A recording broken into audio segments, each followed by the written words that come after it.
How to use Instacart's app features like filters, search, aisle guide, or some special instructions. Now, using the app's features of Instacart is fairly quite simple. The first thing is you can search a product and a store from where you shop quite often, or the product that you shop quite often. If you like a certain store, you can go within that store, add something to order, and when you're ordering it, to use one of the features that they have is to simply add instructions on that order.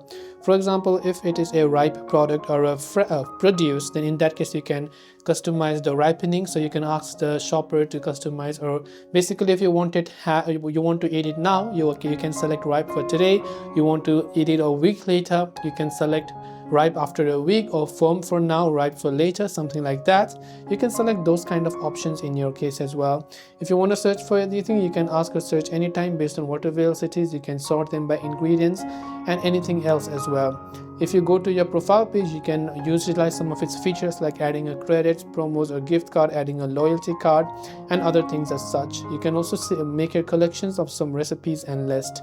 So I hope this video helped you out. If you have any questions, do feel free to leave them down below. Thanks for watching and see you soon in the next video.